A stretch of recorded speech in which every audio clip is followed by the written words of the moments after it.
Ladies and gentlemen, welcome back to the True Life Podcast. I hope everybody's having a beautiful day. Hope the sun is shining. Hope the birds are singing. And I hope the wind is at your back. Ladies and gentlemen, wanderers and weirdos, pixelated prophets and frequency freaks, today the veil parts and we welcome a sonic spellcaster, a cybernetic druid, a reality bender broadcasting from the other side of the firewall. He's not here to market. He's here to melt constructs. This man has toured the world selling soul with Jack Johnson, and now he's weaving ritual code into the circuitry of corporate America, transforming screens into shrines and feedback loops into fractal spirals. Jacob Tell is a media mystic, a brand bard, a chaos conductor at the intersection of commerce and cosmic consciousness. He builds platforms like ayahuasca brews, thick with intention, humming with serpents of data and rhythm, asking not for your clicks, but for your initiation. The man doesn't just disrupt, he dismembers the mundane. His new platform, Storywall, is less tech and more technoshamanic mirror, a dance floor for your digital twin where memory morphs in real time and each interaction is a prayer. In an era ruled by dopamine loops and doom scroll death cults, Jacob builds holy interfaces, spaces that remind us of the mystic that connect the neural networks to community with the blood-wired nodes of the human spirit. Jacob Tell, thank you so much for being here today. Wow, that was by far the most creative and badass intro yet. So let's just, camp on that for a minute. Unbelievable. You really synthesized. Well, first off, thank you for that. Part of what I want to happen in the podcast is for people to see the person I'm talking to in a way that I see him. And when I looked at 216, we're going to get into it today. You're next level, Jacob, and that's synthesis as well. So it's sort of like game recognized game on a level. Like you're crushing, man. And Thank let's you. just open it up, man. Like what Sure. is District 216, man? Tell my listeners. Sure. Yeah. We call it a psychedelic social club. We're here in Santa Barbara, California. We started with in-person events. We were filming those in-person events to intentionally build a library of content. And so a few months into the operation, we rolled out our online offering. So we also have memberships for folks around the world, internationally, that are English speaking and into consciousness and healing and psychedelics. And we've just been continuing to actively listen to our audience, be they members or be they guests, because they're telling us what they want. For example, we didn't have a roundtable format until we had some members say, "Hey, I like learning and I like the interviews, but I want to interact more with other people. We have stories that we want to share. We have things we want to run by people. There's value in that." And so we created a monthly series within the Wednesday night events that we call Conscious Connections that bring people together in a circle format. So kind of like an AA meeting, but we're talking about the substance use.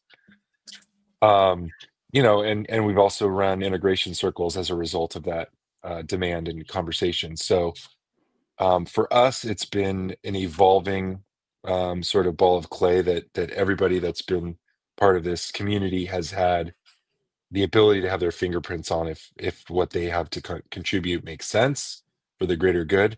At the end of the day, we're all about health and wellness. We're about healing, consciousness expansion, and of course education, and advocacy for all of these plants and fungi and animals that we should have safe legal access to. It's really well said. And for my everyone listening out there or watching, go and check out the website. It's up above. You can check out Jacob Tell or District 216. And what you're going to see, I think you coined this term, it's a neologism. It's edutainment. So it's like this merger of education and entertainment, man. And I love the neologisms. It gives people a real way to have a linguistic pathway to see what's happening. Like, how did you come up with that? And maybe you could define what that is. Sure. Yeah, I don't know if it came into the ether, and I'm sure Right. it's been said and used by many folks. So I don't want to ever claim anything, but it Right. definitely fits the model here. I mean, for my background, District 216 is a culmination of kind of everything that I've done. You mentioned the touring with Jack Yeah, Johnson or huge. internationally running, his merchandise in a very sustainable, eco-friendly manner, by the way. That comes from my marketing company and 24 years now with a foot in the music industry. In the first 10 to 12 years, we were 100% hyper focused on music, working with record labels, working with management groups, working directly with artists. And our whole thing then was directly connecting the fan to the artist by taking out the middleman and creating, keeping technology seamless, these user experiences that the fans didn't necessarily need to have a peek into how it was working. It was just, did it work? And did it connect me more closely with the artist? Am I able to, get tickets and merchandise more seamlessly, and engage with them in meaningful ways? So, I mean, we saw this big shift from analog to digital happen first in music, Right. then, of course, in film and TV and all these other media um, platforms. But in the music space, really what that sort of removal of the middleman and technology creating a direct to fan experience taught me so much about audiences and listening to those audiences and delivering what they need. We would always say you need to super serve your super fan. That was kind of our mantra. Our ethos was like the ones that were really dedicated and hardcore, listen to what they want and need and over deliver to them on that. So really, like, the members of District 216 are like that. We want to super serve those super fans. And then also being in Santa Barbara and working in the entrepreneurial community for so long, we put on, me and my business partners and my team, we put on like, discussion panel type events. We were involved in hackathons. We were involved in startup weekends. So I had this in my DNA as well, from working with UC Santa Barbara's technology management program and some of these educational institutions. There were fun ways of doing that where we could bring the education and the fun together in those kinds of events. And then if you fast forward a little bit further into my marketing agency, which, by the way, it's called Oniricom, and that Yeah. word Oniricom means communicating dreams. Oniric is like Beautiful. a based on the dream-like space and time. It's a Greek term that I learned in film school when I was at UC Santa Barbara, and so I had to, of course, create a very complicated four-syllable name for our branding company. But I digress. I was, my early 20s at the time. I probably wouldn't have done a four-syllable name now, but that's okay. So you fast forward into maybe like 2015 when Colorado and Oregon were first, legalizing recreational cannabis, and California was right around the bend. We were also saying, hey, let's bring people together into almost like a symposium format into our office space, put on these events, have conversations about what cannabis is going to be eventually. Once cannabis rolled out and became recreational, then we started having events with actual product, tasting events, bud tender events, cannabis industry type events. And so if you kind of take these markers throughout my 24 years of branding, marketing, Right. media, productions, events, the educational stuff, the cannabis stuff, put it all into a blender and wrap around this, membership model, out comes District 216. Man, there's so much there. And it speaks volumes of someone who's traveled with people like Jack Johnson, who's traveled around the world, who's been part of communities that have helped, and I love the attention to the fans. I love the direct connection between the artwork, whether it's an artist or a product or a service, and the people, like cutting out the middleman. It just alleviates so much of the real relationship there. And it sounds to me like that's what you're talking quite a bit about. What's up, Kat Kerner? She says, hi, Jacob. It sounds to Oh, me like say what's up to Kat. yeah, Kat's I didn't amazing, know. by the way. I saw it said live like twice on the screen, but I didn't know we were actually live. That's Oh, awesome. Hey, Kat. Kat Kerner's got a big speaking event coming up at Iboga Saves in Denver. I can't wait to see what she says. And she's going to be on the podcast in a day or two. So And thank you, Kat. shout out, Kat's going to be on our Death and Psychedelics panel in Santa Barbara on September 27th. So just plugging a shameless plug for the two of us to co-create our future death and psychedelics event. Man, let's talk about that. Death and psychedelics, man. Like you take a big enough dose, something and you might not come back. And so many people right now are using psychedelics for the end of life, man. Tell me about this event that you got coming up. You literally nailed both in one sentence. That was amazing. We are creating this event around both of those things: end of life treatment. So, Kat being a death doula is Yep. perfectly positioned to be part of our event, as well as ego death experiences and what can happen on a large dose or a moderate dose, really, depending on the compound, depending on the person.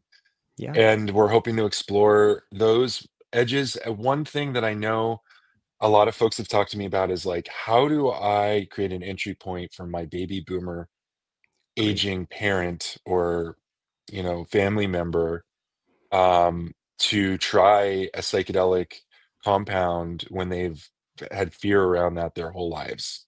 How do we actually, my dad unfortunately died of cancer, and through that journey, this was Sorry. like 2022, I brought cannabis to the picture in terms of helping alleviate some of his pain and suffering.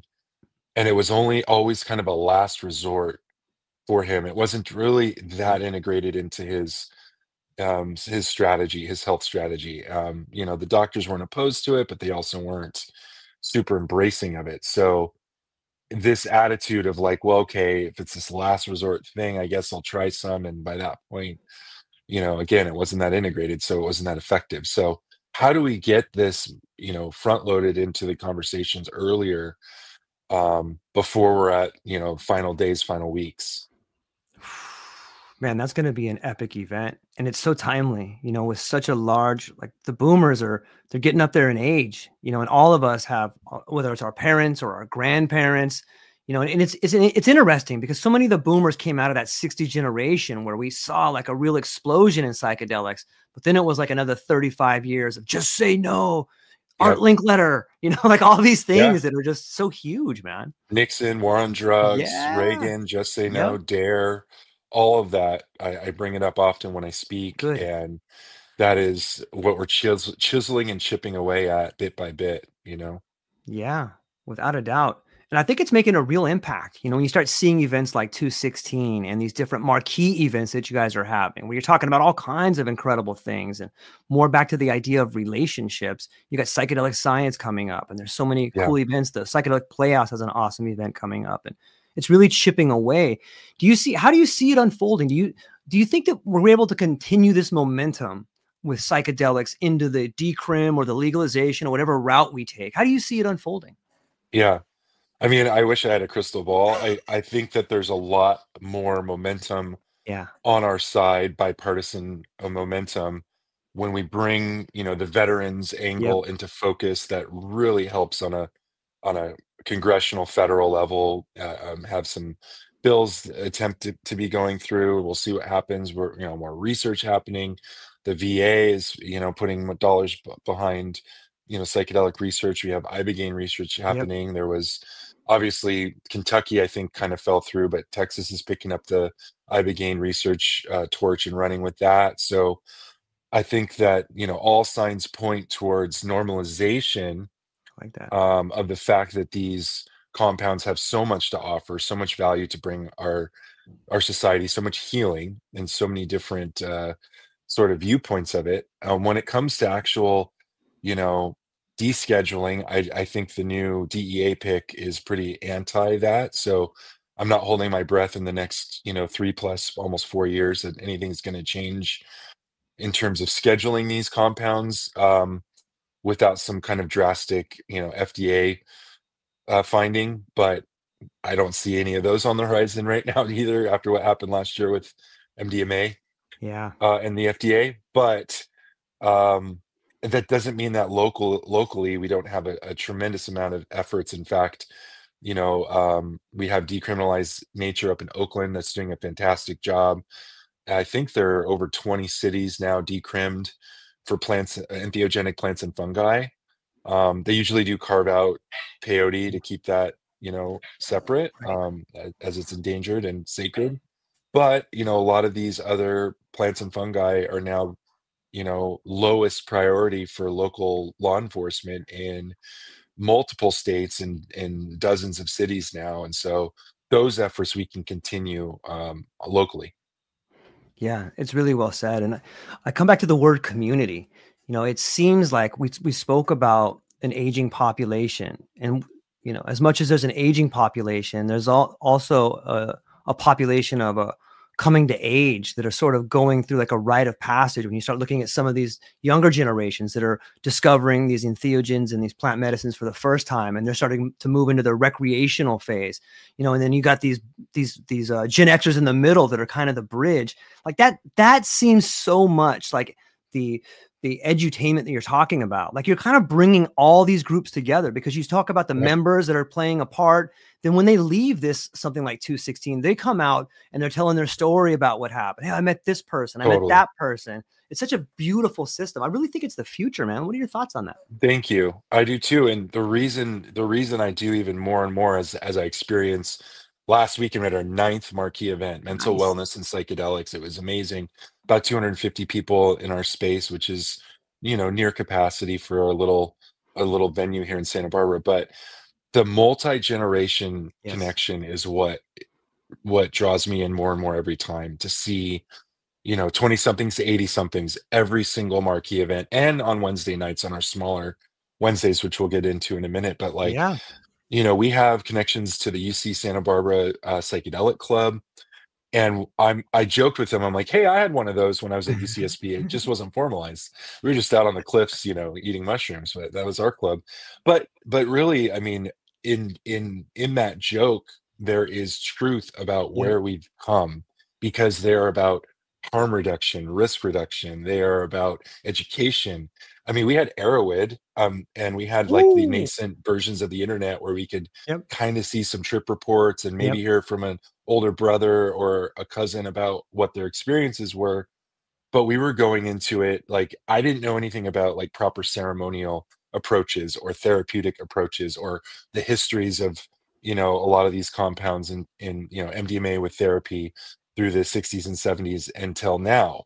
And so when you have this like educated group of 18 to 22-year-olds Yeah. that's coming to our events and like calling out some of our vendors and saying like, no, what's actually in that, or you should talk about this type of harm reduction before you give a sample out, like that. Like they're the ones stewarding this ecosystem in such a positive way that I've seen, even more than say like the Gen X and baby boom that Yeah. had the previous experiences of the second wave of Yeah. psychedelics. So it's pretty inspiring to see that. Yeah. And the connection between those two generations, it seems like it's been something that's severed. If you talk to a lot of the boomers that I talk to, or a lot of the sort of elders that I talk to sometimes are like, man, these young kids just don't get it. And you talk to the young kids, they're like, these boomers just don't get it, but it's the bringing together and understanding of, hey, these people got some things to teach. These guys did some things right. Let's learn from them. And these kids are not late. These kids are working hard over here, and they're up in a whole new world that you guys may not know a whole lot about. And so if we can really bridge that gap, I think we start bringing that unit back together. And that's where some real things can get done. And I see it, man. Like, what's up on Wednesdays? I know you had the marquee events and you do some big stuff, but what are the Wednesdays, man? Yeah. So I think the reason that we've had the consistency of growth and success Okay. as this new thing, a psychedelic social club in a, Yep. 100,000 person community, a small community, hour and a half north of Los Angeles, sort of the secondary market to Los Angeles, if you will. We have this little satellite Ojai community full of consciousness and education leaders there. But I think like the reason that this has taken off is our consistency in meeting every single week, right? Other than a Yeah. few Yep. holiday breaks through the year, every Wednesday night you can come for networking and then some sort of an activity. And that activity varies. We have interviews, we do screenings of documentaries, we do roundtable conversations. Like I mentioned previously, some of our members, inspired us to start that. And then also interactive workshops of all different kind of topics. And so when you're coming, it can be a different experience every single week. And you're meeting new people, or you're seeing some of your familiar, community members that you've seen, often and frequently. So it's created this momentum to have this consistent weekly meetup. Yeah, it's the consistency is it's such a huge part of life. Once you begin moving in the direction you need to, it's just taking those baby steps forward, or those big steps forward that drive the whole momentum. Jacob, I got to get into some of these questions. They're kind of stacking up Yeah. over here. So, Okay, let's do it. okay, here we go. So, this one comes to us from Betsy. Betsy, I love you. She says, Jacob, are you building a platform or a new way for people to experience themselves? Nice question, Betsy. Wow, that's a beautiful leading question.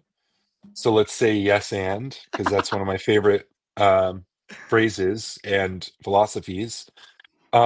So there's sort of the what and then the why in that question. The what being like we do have an online platform now. We use a third-party system called Mighty Networks, which is fine.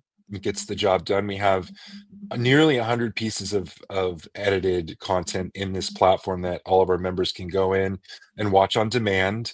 And these are interviews from, anything from like a neuroscientist talking about an LSD microdosing study to, someone from a lineage in South America that's grown up, holding ayahuasca ceremonies and everything in between. So a big variety of topics. We try to have, diverse voices as much as we can. We bring people in from, around the country, sometimes internationally, as budgets allow. So we are kind of opportunistic on a lot being Southern California based, but that's okay. We'll keep expanding that. So yeah, there's a great place for people to go online, regardless of where you are, and not just get video content and not just find resources there, but we actually launched a psychedelic concierge service with a third party on that platform as well called Journey Ohm. And they're fantastic because they actually vet the seeker and they vet the guide and they make this match between the seeker and the guide based on their true needs, based on maybe where they're geographically located, what kinds of medicines they're seeking, what kind of a ceremony container or therapeutic container they might be looking for, what kind of trauma they may be dealing with. So really incredible group that does an amazing job vetting people. And I've probably sent them a dozen or more guides of different types to vet into their system as well. So that's kind of the what answer to her question. Okay. The why I think is, more interesting. And that is, yeah, I do think this is a way for a kind of a different operating system for humanity. And I think community is by far the answer. I think coming out of the pandemic and being so isolated, that was one of the big reasons for the timing of this. Maybe kind of helped kickstart some of what was already brewing into action. And we've seen it time and time again, week over week, just people that feel more safe and more comfortable because they have this community to talk about their experiences, share their experiences, ask questions of their experiences, make meaning and make sense of their lives, and maybe live a little bit more in alignment. I love it. The word experience, it seems like the ultimate education, because you can go and you can listen to lectures and you can read books and you can go to school, but it's the experience that you have that really give you the tools to move forward in life. And it does sound to me like you guys are sharing a lot of different people's experience, and it's not a one-on-one. It's not like you listen to me. It's an interactive thing. You get to participate in it. You get to become part of the ceremony, part of the ritual. And that experience is, I think it's just such a better way to educate on so many levels, because you feel as if you are part of something bigger than yourself. And that seems to have been lost a little bit in education over the last 30 years, where you go in and you get this degree and you kind of talk down to on a level. It's this authoritarian setup.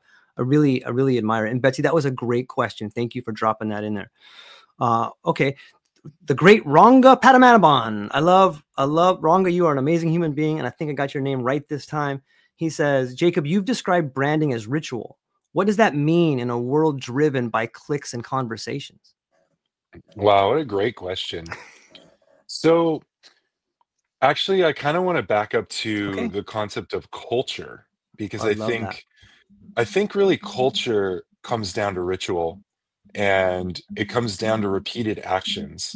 So I was in this CEO roundtable group for years, and I had this guy come in, really motivational presenter, who created the booklets for the Ritz-Carlton hotel chain. And these booklets were handed to every single staff member worldwide. Didn't matter what country, what language they spoke, didn't matter what role, from dishwasher to, management. Everybody had the same booklet. And in that booklet was a series of values. And those values had a series of paired rituals or actions that were taken on a regular basis.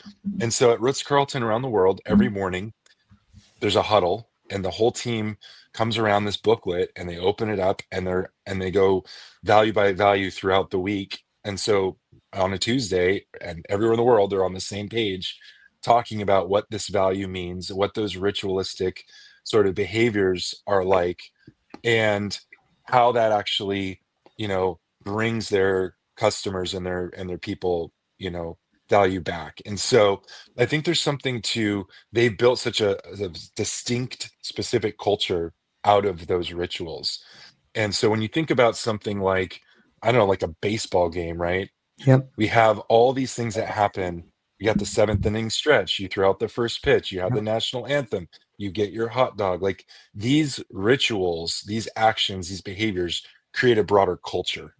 And I think when we are talking about, paying homage to lineages or certain types of historical groups that have used psychedelics in certain ways over time, like, those can be looked at ritualistically. Those can be looked at through the lens of, these things happen time and time again to create a culture around this. And one of the interesting questions that's been posed in our Wednesday night interviews has been, you know, what about modern, interpretations of that? Like, what is there a right and a wrong? Like, if you took a certain lineage and made it resonate more for you in the context of your set and setting, in the context of how you approach a psychedelic ceremony. And so can you bring, these rituals and this culture and redefine it in a more modern context? And I think that's an interesting question. Yeah. What was the answer to that question? Well, the speaker was very in favor of it. Yeah. He was like, hey, just because, this one tribe did something this one way, like, yeah, we used to behead people, we used to like rip their hearts out and eat it. So rituals and culture can evolve and change over time, right? Like, we don't have to do the same things just because.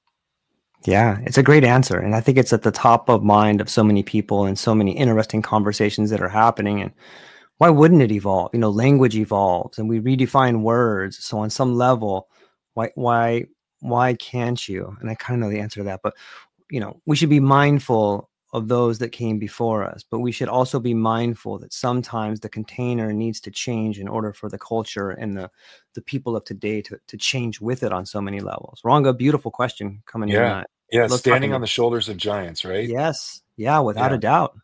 Without a doubt. When you say that, standing on the shoulders of giants, I'm always reminded of Huxley and, Hmm. Brave New World versus the Island. And on some Right. levels, I feel Right. like we're kind of at that precipice a little bit. For me, sometimes when I think about microdosing or some of these ways, I'm like, oh gosh, it kind of seems like Soma a little bit. It kind of seems like maybe this is a way to disassociate and stay productive, stay productive instead of really making these big changes. But are we on the I, precipice between these two things, or what do you think? God, I love that. I think that deserves its own podcast. By the way, you should definitely drill down into that. Um, I think everyone's different, and I Yep. think it just depends on the purpose and the why behind these products and these brands. If they're Yeah. coming out with a microdosing product paired with an integration journal, paired Yeah. with, how to think about your daily rituals and your daily life and to be more mindful, well, then maybe that's more of a mindfulness practice than a microdosing practice, and maybe that's got a different kind of why behind it than, say, just some kind of cash grab MLM type product. So I'll leave it at that. Yeah, it's well said, and it's a thorny area, but it's worth having the conversation, I think, and we can all come out of it in a way that makes us all better. Okay, who do we got here? Neil, I see you over here. What's the biggest misconception people have about storytelling in the age of AI? Nice question, Neil. Thank you. God, I'm still like wrapping my head around that myself. So I'm certainly not you know, as advanced. I try to surround myself with a lot smarter people, and I've got some amazing machine learning AI folks Yeah, in my orbit. So I would pose this to them and then synthesize their answers and bring it back to you. But I will say, like, just from a real practical standpoint, in our marketing and branding company, we've embraced AI tools for quite a while. At the end of the day, my thinking on the process is really, human on the front end, AI in the middle, human on the back end, right? yeah, So what are we trying to do? Sort of pre-production, let AI help optimize your production, and then you got your QA, your quality assurance, you've got your sort of on the back end, like making it human again. And so if we sort of like use that as the container for how we interact with AI, I like to think of it as more of like my personal assistant yeah, that can get things done with me instead of for me, and brainstorm in that way. But every sort of sector is going to have their own answer to that, probably. And if it wasn't for AI, I don't think our scrappy little District 216 marketing team would be able to pull off all the content that it does. yeah. It's well said, Neil. I love that. I can't help but see a huge connection between psychedelics and AI. I'm working with a collective of artists to bring some artwork to psychedelic science. Shout out to Psychedelic Science Oh, cool. Art Challenge. We're going to be at the Boga Saves event. Everybody come check us out. What Um, venue is that? Give it it's good. another shout out. Yeah. So the Canyon Theater, June 17th at 1 o'clock, we're doing an event Okay. called Iboga Saves. And we're going to have incredible speakers like Dr. Mash is going to be there. Gareth Moxie, Kat Kerner will be there. I'll be there. Lakshmi will be Awesome. there. And it's really diving. I know the Fishleys are going to be there, Patrick and Michelle. And they're really diving into what Iboga can do and has done for centuries for people, and trying to get the word out there about like, hey, this is serious business here. Here's the lives that we've saved. And if you look at someone like Gareth Moxley, that guy's saved hundreds of lives. Like, and I get goosebumps when I say it because I think that guy's a hero on so many levels. And the same with the Fishleys and so many people out there that are going out there and really sacrificing, maybe a life of leisure to be in the trenches and help people that really, really need it. And I'm so grateful for those people out there that are doing that. I think that's so much of the underground sometimes doesn't get the due that it's deserved. And so I just wanted to shout it out. Thanks for letting me Yeah. plug that one there. No, I'm glad you did. I think that's really important. And even for people that can't be out Yep. in Denver for that week, like, hopefully this is something that we can help as District 216 share some of that content, even if it's clips or whatever, trailers or however Yeah. that works. We'd love to get behind that. I would love that. Yeah, it's a free event. It's the theater's free. So if you find yourself at Psychedelic Science and maybe you're priced out of something or a workshop, come over to the Canyon Boulder Theater. It's a free event, and there's going to be an art gallery. So many cool speakers. It's also live on Zoom. So if you can't make it in person, you can Cool. watch it. I'll put the tickets in the show notes. And there's only 100. There was 190 seats when we launched it last week. I don't know how many are left. There's probably maybe half or something. So, but Okay. get your Zoom tickets if you guys can. And I would definitely love to get some District 216 love behind it. So thank you for throwing that out there. It's Yeah, for sure. okay. Who do we got over here? Man, I by don't the have. way, these Yeah. questions are good. I'm kind of nervous now. These are I have these the are best like, audience in the world, man. yeah, these are high class questions, man. Yeah. Sorry to interrupt. Yeah. No, anytime you want to tell my audience they're awesome, man, I'll just sit back like, yep, I know. I know. This one, I don't have a name here. So put your name in the chat if this is your question. He says, how do you balance business with beauty? Metrics with mystery. God, that is such a great question. I'll set it up with an anecdote Okay, from my please. my life partner, Carrie. She, my Jersey girl, she was out in, grew up in Jersey, worked in Manhattan for 20 plus years in brand licensing, and she was putting creative deals together between like celebrities and products, and putting out stuff that you would see, a Martha Yeah. Stewart meets what, that kind of thing. And basically she got burnt out and left, and thankfully for me moved out to the West Coast where we met. But her whole thing was like, as soon as the algorithms came in, the creativity went out, and it was Mm, just all about your influencer numbers, and it was yep. basically a race to the bottom on like, we don't want to take a risk on anything creative, we want to be sure that these metrics and these numbers are going to drive bottom line revenue, and that's all that mattered. And so I think that your question kind of alludes to that shift that's happened in so many Yeah. sectors where it's we've kind of lost some of that, the art, the beauty, the organic Yes. humanness of what used to be, and now has become more about just numbers driven, metrics driven, algorithm driven decision making. And not that there's anything wrong with data driven decision making. That's kind of part of our value proposition at my marketing company. So I'm all about data driven decision making, but I think there's definitely a way to balance the humanness, the beauty, the art of it.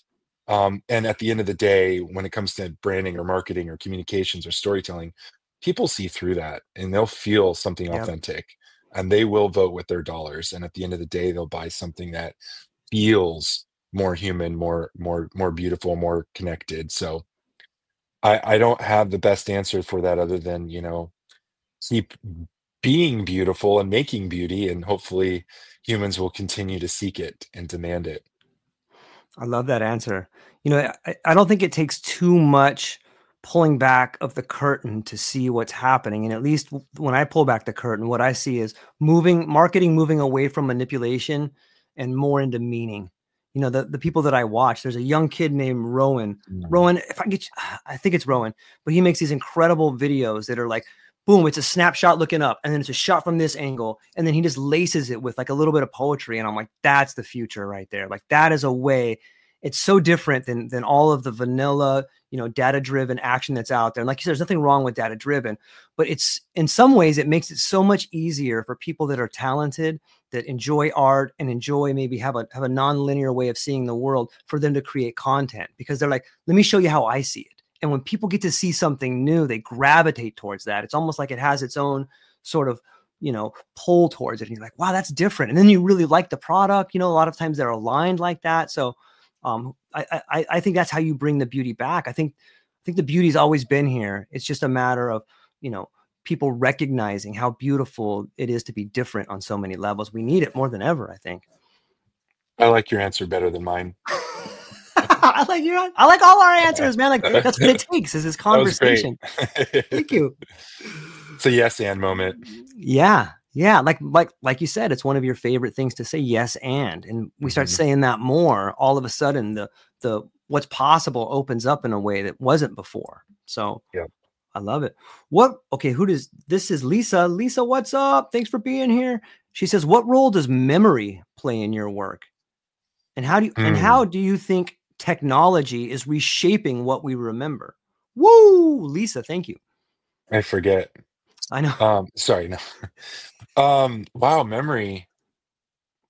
Like, definitely the themes when we have indigenous leaders, or folks that have worked around different lineages with plant medicines, for example, when they come in, there is absolutely a remembrance, I think, Yeah. that's happening. There is a reconnection. There is these truths that you can just feel. It's visceral. It's like, oh my God, that thing was just said. And like that piece of me just like reemerged and reconnected. Those neurons fired in a way that like maybe those connections weren't there since I Yep. was a child. And all of a sudden it just feels true. It's like when you have that inner truth, and that your own, that's your own scientific method inside that points you. So I think that psychedelics can really help us remember things. And of course there's Yeah. the more tangible, literal, like they can help us, unearth maybe traumas that we've blocked, or different memories that can help us heal as well. But I think there's more of a broader sort of human, societal remembrance, kind of in our DNA, that we have opportunity to reconnect with. Yeah. I love that. Thank you, Lisa, for dropping that in the chat right there. I the word remember, man. And I love the way you described it as sort of reorganizing and remembering, like you're putting the member back together. And you and I were talking a little bit before the show about sometimes difficult journeys help us to remember, or sometimes it's those difficult journeys that really allow us to become who we are. And I'll put you on the spot here, Jacob. Can you tell us a story about a difficult time you had with maybe one of these medicines or one of these substances, or something challenging that maybe changed you a little bit? Yeah, I mean, probably early. So first of all, like at District 216, we're all about every type of container, Okay. as long as there's, harm. We like to say risk reduction instead of harm Mhm. reduction. As long as there's risk reduction in that container, recreational, therapeutic, ceremonial, live Yeah. music, you name it. There's benefits to all. We're not here saying like this is the way, this is one way. There's not. There's your way. And so I feel like back in my late teens and the sort of college years when we were, using psychedelics to explore, play, expand our consciousness, grow, connect with our little community there. Okay. In a way, we were doing the ritualistic sort of culture building, ceremonial and therapeutic Okay. mechanisms without even realizing it. And so, there was definitely like some trips earlier on, difficult ones, where, I'm sure dosing had a lot to do with it. I mean, when we had a bag of mushrooms, we would just gulp them. It Totally. was just, Just eat them. we didn't know, I didn't know what the word microdose meant. I don't think many people, this was late 90s. I don't think microdosing was really a fad on the college campus scene at that time. There was like, you're having an eighth or you're splitting an eighth, and that was Right. pretty much it. That was kind of the measurement of mushrooms back then. One person So makes the yeah, piles and the other person picks. yeah, yeah, exactly. Ooh, that one, that looks, That that was stomach mine. tab. Woo.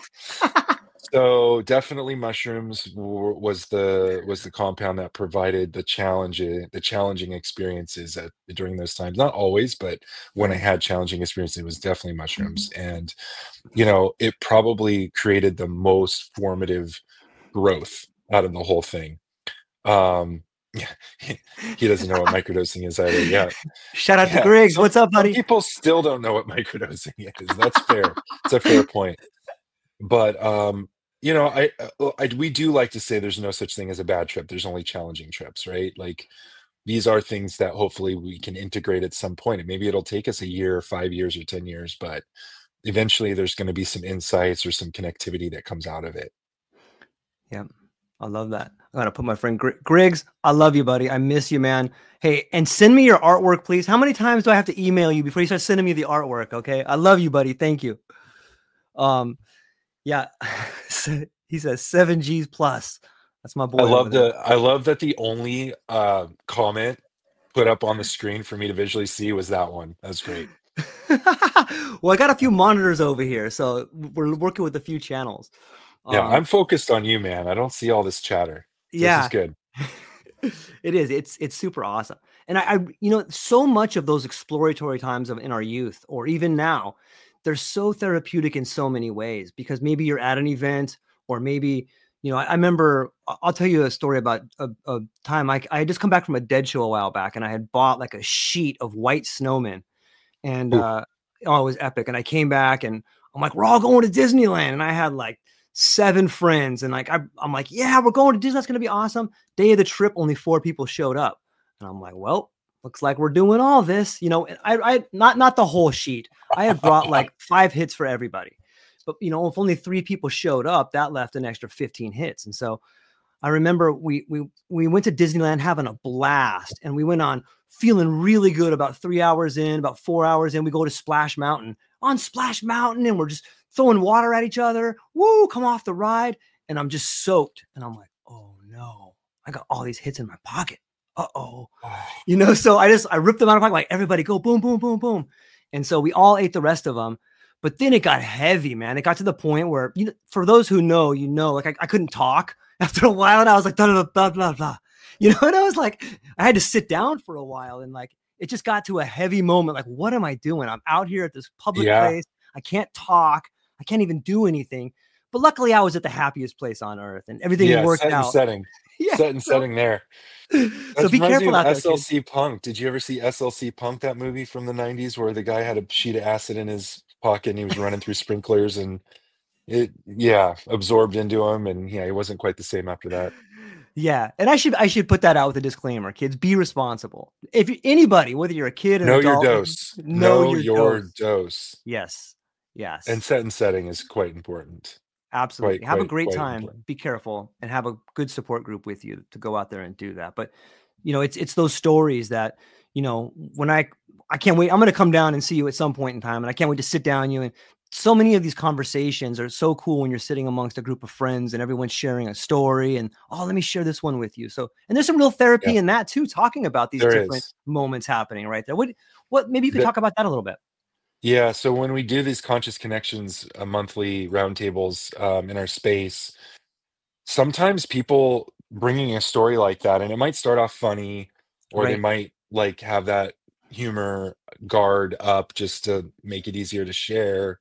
But ultimately, something therapeutic can come out of that sharing and the Yes. feedback loop in the circle, and it can become quite powerful. We've had, people release things in those circles. We've had people, you know, make connections and realizations and do real-time integration therapy in the community. I mean, we've witnessed this. It's very a lot of time people are just kind of holding things in their bodies or holding things and they don't know what to do or but intuitively they know they need to share it or that it needs to come out. And so then it can be the power of that community, the power of that circle to hold them and to help them, through that process. It's quite powerful. Yeah, I love that. Jen, I see you over here. She says, I agree, George. AI is so much like psychedelics in terms of using it as a powerful tool wisely. So much education is needed on how to successfully merge these two, since it's definitely inevitable. Jen, shout out to you. I can't wait to talk to you in a couple of days. I think it's Love a that. very beautiful point. And if I were to come back to that a moment and really think about the merger of them, when I use a lot of large language models and I use a lot of Hmm.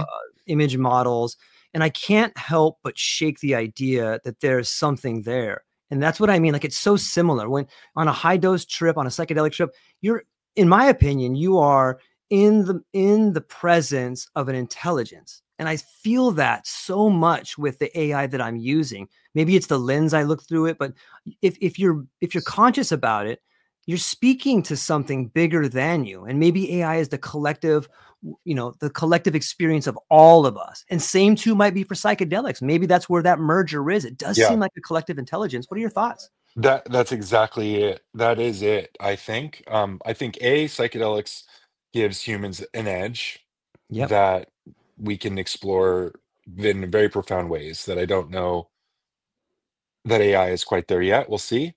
But what you just said about it is spot on. I mean, that is the collective, the Yeah. oneness. And I think the more that we're contributing to Yep. these large language models in positive ways, and from our psychedelic community, especially, the more that we're engaging with these AI models and tools, the more we can help craft and shape this collective consciousness in a way that hopefully has a positive outcome for humanity. Yeah, I love it.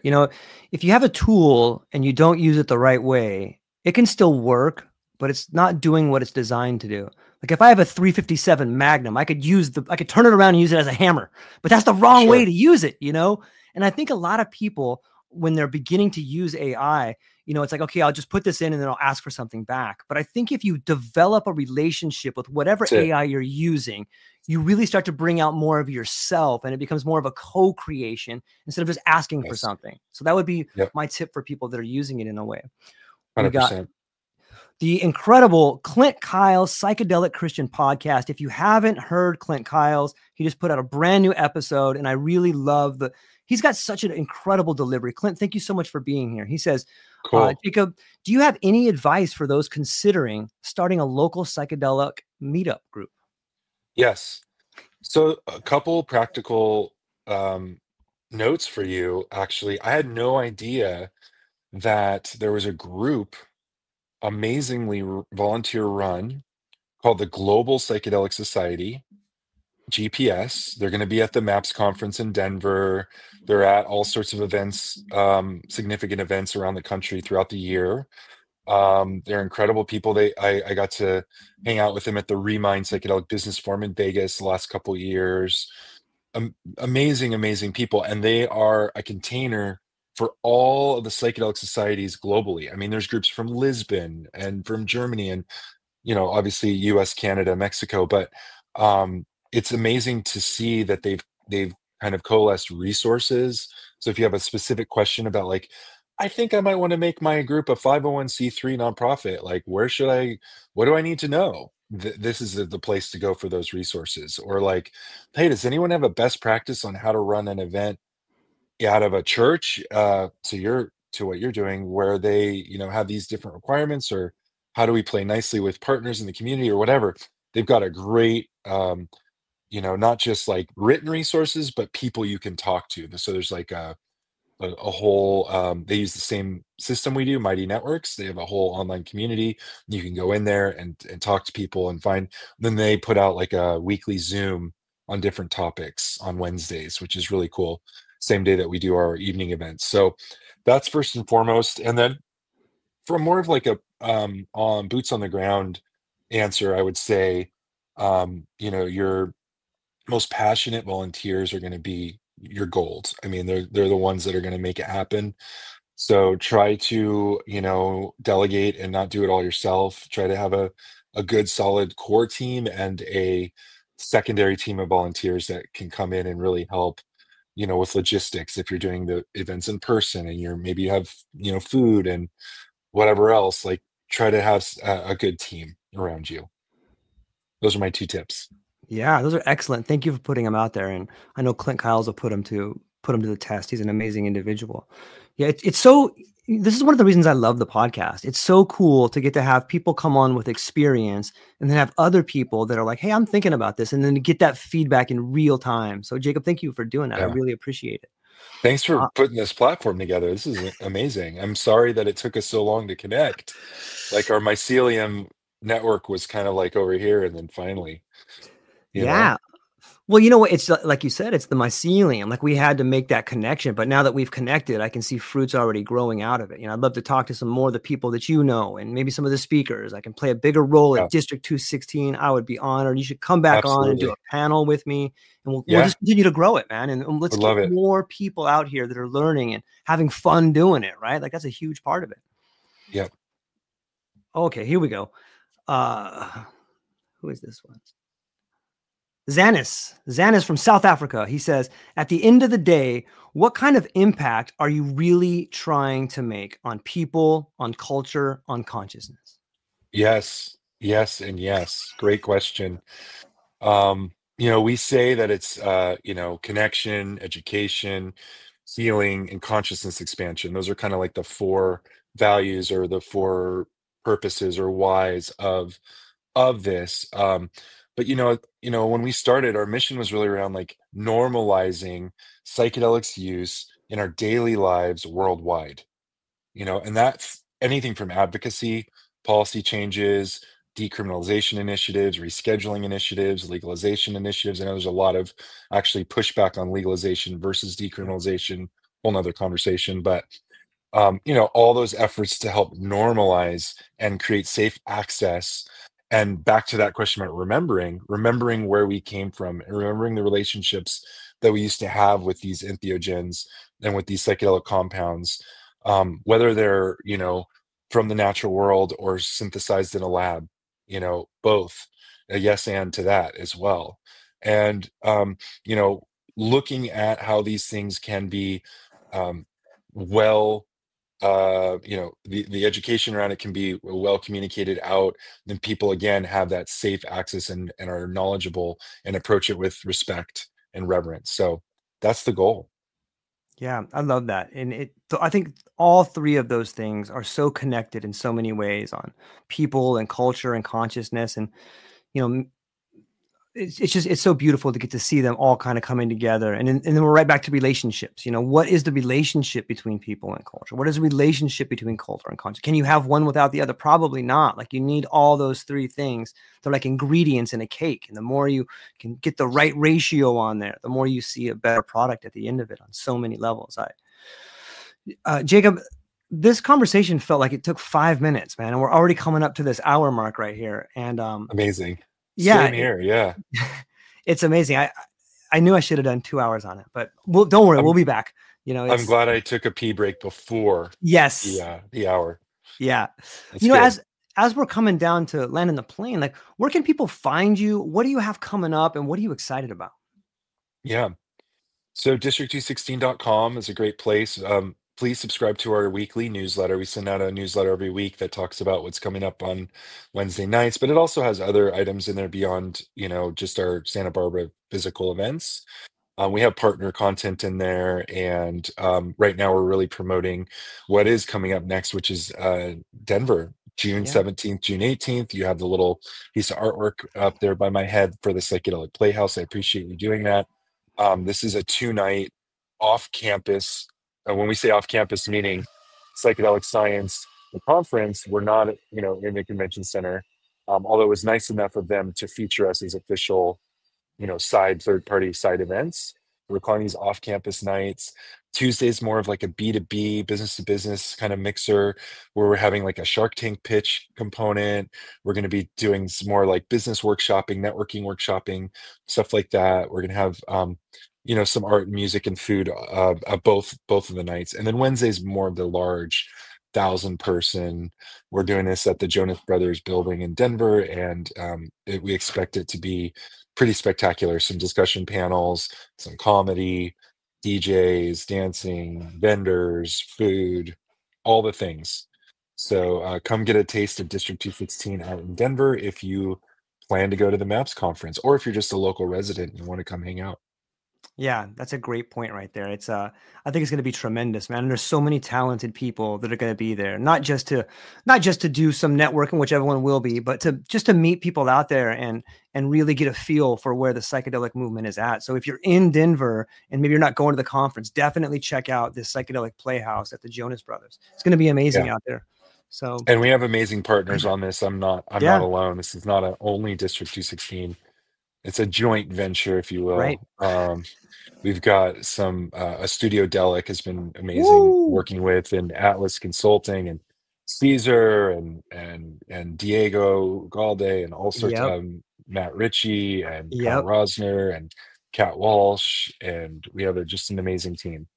Yeah, there's so many incredible people out there. Shout out to Christian and Diego and Caesar, everybody that you mentioned, man. They're all incredible people doing incredible things out there. And I'll put their links in the show notes as well. So, well, Jacob, I really had a great time. And to everybody in the comments, Ronga, Lisa, Betsy, Neil, Kat Kerner, Clint Kyles, Griggs 420. I love you, man. To everybody that joined in, if I missed your name, I apologize. Thank you so much for everybody being here. That's all we got for today. Hang on briefly afterwards, Jacob. To everybody else, we'll talk to you soon. Aloha.